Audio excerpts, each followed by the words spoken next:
পৰৱৰ্তী খবৰ ৰাজ্যৰ বিভিন্ন প্ৰান্তৰ সমান্তৰালকৈ তিতাবৰতো অব্যাহত আছে হাতী মানুহৰ সংঘাত খাদ্যৰ সন্ধানত জনা অঞ্চলত প্ৰৱেশ কৰিছে হাতীৰ এটা বৃহৎ জাকে তিতাবৰৰ কেবাখনো গাঁৱত উপদ্ৰৱৰ সৃষ্টি কৰিছে বন্যহস্তীয়ে ভাঙি চুৰমাৰ কৰিছে কেবাটাও বাসগৃহ হাতীৰ জাকটোক খেদি পঠিওৱাত ব্যৰ্থ হৈছে বন বিভাগ মুখ্যমন্ত্ৰীৰ হস্তক্ষেপ বিচাৰিছে কেবাখনো গাঁৱৰ ৰাইজে হাতী মানুহৰ সংঘাতৰ হটস্পট ৰূপে পৰিণত হৈছে তিতাবৰৰ দৃশ্যাংশ এই মুহূৰ্তত আমি আপোনালোকক দেখুৱাইছো বন্যহস্তীয়ে উপদ্ৰৱৰ সৃষ্টি কৰা পৰিলক্ষিত হৈছে এয়া হৈছে তিতাবৰৰ দৃশ্যাংশ তিতাবৰৰ বিভিন্ন প্ৰান্তত অব্যাহত আছে হাতী মানুহৰ সংঘাত খাদ্যৰ সন্ধানত জনা অঞ্চলত প্ৰৱেশ কৰিছে হাতীৰ এটা বৃহৎ জাকে এখন চাহ বাগানত প্ৰৱেশ কৰিছে হাতীৰ জাকটোৱে নিশা হলে এই হাতীৰ জাকটোৱে বিভিন্ন লোকৰ ঘৰত প্ৰৱেশ কৰি ঘৰ দুৱাৰ ভাঙি তহিলং কৰে সকলো নষ্ট কৰা পৰিলক্ষিত হৈছে যাৰ বাবে এতিয়া ত্ৰাহি মধুসূদন কৰিছে স্থানীয় ৰাইজে এই সন্দৰ্ভত তিতাবৰৰ পৰা সমীৰণ কলিতাৰ এক প্ৰতিবেদন আগবঢ়াইছো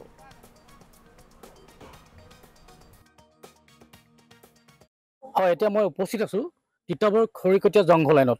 প্ৰথমতে মই মোৰ সতীৰ্থক এটা দৃশ্য দেখাবলৈ অনুৰোধ জনাইছো তিতাবৰত কিছুদিন ধৰি হাতীৰ সন্ত্ৰাসে ইতিমধ্যে তাণ্ডৱ চলাই আহিছে আৰু ইতিমধ্যে মই যি ঠাইত আছো এই ঠাইটো কালি নিশা আহি বন্যহস্তীয়ে এটা ঘৰ ভাঙি তহিলং কৰিলে আচলতে এই হাতী কেতিয়া আহিছিলে কালি ৰাতি হয় যোৱা নিশা প্ৰায় আপোনাৰ 11টা বজাতে হাতী সোমালে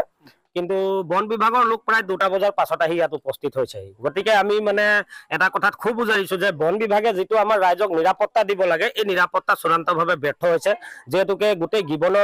অভয়াৰণ্যৰ পৰা ওলোৱা হাতীজাক খৰিকটীয়াত থিতাপি লৈ আহি হেदेखি খৰিকটীয়াৰ নাতি দূৰত থকা যিখিনি গাঁও এই গাঁওখিনিত কিন্তু সজাগতামূলক ব্যৱস্থা ল'ব লাগে তেখেতসকলে এইখিনিত চূড়ান্তৰূপে ব্যৰ্থ হৈছে তেখেতসকল দিনৰ দিনটো অকল হিলৰ গাড়ী বালিৰ গাড়ী ইত্যাদিত ব্যস্ত থাকে কিন্তু ৰাতি হলে মাত্ৰ 2-এটা ভলেণ্টিয়াৰকে দায়িত্ব সামৰি তেখেতসকলে আমাৰ এই ৰাইজক এটা বিনিদ্ৰ ৰজনীত পাৰ কৰিবলগীয়া মানে সৃষ্টি এটা কৰাই দিয়ে গতিকে আপোনালোকৰ চেনেলৰ যোগেদি মই বন মন্ত্ৰী ডাঙৰীয়াক আহ্বান জনাইছো যে তিতাবৰ তথা মৰিয়নি বন বিভাগক এটা কাৰা নিৰ্দেশ দিব লাগে যে জনাঞ্চলত সোমোৱা বন হাতীজাকক যাতে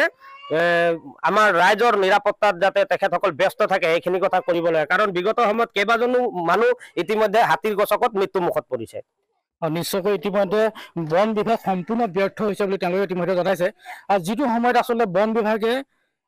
ৰাইজক আচলতে নিৰাপত্তা দিব লাগে সেই সময়তে ইতিমধ্যে ৰাইজে বন বিভাগক কিবা গামোচা দি আদৰি আনিছে এইটো বৰ দুৰ্ভাগ্যজনক কথা বৰ লাজৰ কথা আৰু এজন মোৰ লগত ৰাইজ আছে কি ক'ব প্ৰশাসনক কি ক'ব মই কৈছো যে কালি ৰাতি 11টা বজাত মানে বাবাকেইটা সোমাই গ'ল আৰু সোমাৰ পিছত মানে ইমান ফোন কৰিলো কোনো আহা নাই ফলস্তৰ আহা নাই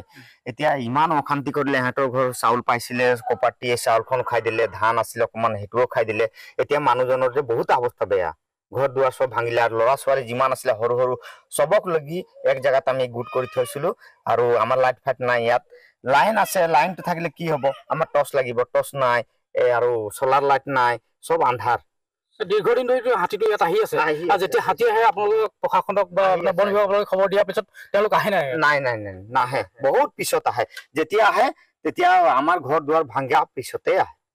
এতিয়ালৈকে আপোনালোক কিমান ঘৰ ভাঙিলে বহুত ঘৰ ভাঙিছে কালি 2খন ঘৰ ভাঙিলে অলপতে আমাৰ সৰু ল'ৰা ছোৱালী আছিলে সিহঁতকো মাৰিবলৈ বিচাৰিছিলে লেকিন সিহঁতি যেনে তেনেকে পলালে কিমানজন হাতী আহে কিমানটা হাতী দল আহে হাতী 70টা মান আহে এনেকা আহে নিশ্চয় ইতিমধ্যে হাতী 70টা পৰা 90টাৰ ভিতৰত ইতিমধ্যে আহি পেলাই সন্ত্ৰাস চলায় অকল খৰিকটীয়া হওক শ্যামগাঁও হওক আৰু বিভিন্ন অঞ্চল তিতাবৰ বিভিন্ন অঞ্চলত ইতিমধ্যে হাতী সন্ত্ৰাস চলাই আহিছে আৰু মই সতী থকা এবাৰ দেখাবলৈ অনুৰোধ কৰিছো এইদৰে হাতী ৰাতি নিশা আহি পেলাই সম্পূৰ্ণ তহিলং কৰি পেলাইছে ঘৰ যিকেইটা বাসগৃহ আছে এনেদৰে সম্পূৰ্ণ ভাগি চুৰমাৰ কৰি দিছে যিসকল মানে গৃহস্থ আছে তেওঁলোক থাকিবলৈ জেগা নাইকিয়া হৈছে সৰু ল'ৰা ছোৱালী চিন্তাত তেওঁলোকে গোটেই ৰাতিটো উজাগৰি জীৱন যাপন কৰিবলগীয়া হৈছে আচলতে তিতাবৰ যিসকল মানে বন বিভাগৰ বিষয়া আছে ইতিমধ্যে আমি তেওঁলোকৰ লগত কথা পাতিছিলো বন বিভাগৰ যিসকল বিষয়া ইতিমধ্যে এক প্ৰকাৰ হাত দাঙি দিয়া নিচিনা কথা কৈছে এই ক্ষেত্ৰত তেওঁলোকৰ মানে মেন পাৱাৰ নাই মেন পাৱাৰ নথকাৰ কাৰণে তেওঁলোকে ইতিমধ্যে হাতী খেদিবৰ কাৰণে সম্পূৰ্ণ ব্যৰ্থ বুলি আমাক জনাইছে আৰু মূল ৰাইজ আছে ধন্যবাদ জ্ঞাপন কৰিছো সমগ্ৰ দৃশ্যাংশ দেখুৱাৰ বাবে লগতে কথাখিনি জনাৰ বাবে ব্যৰ্থ হৈছে বন বিভাগ গতিকে হাতী খেদাত হাতী মানুহৰ সংখ্যাত এতিয়া অব্যাহত আছে তিতাবৰৰ বিভিন্ন প্ৰান্তত গতিকে বন বিভাগৰ বিৰুদ্ধে গুৰুতৰ অভিযোগ উত্থাপন কৰিছে অনতিপল অৱলম্বে বন বিভাগে যাতে এটা দীৰ্ঘম্যাদী পৰিকল্পনা কৰিব পাৰে তাৰে আহ্বান জনাইছে ৰাইজে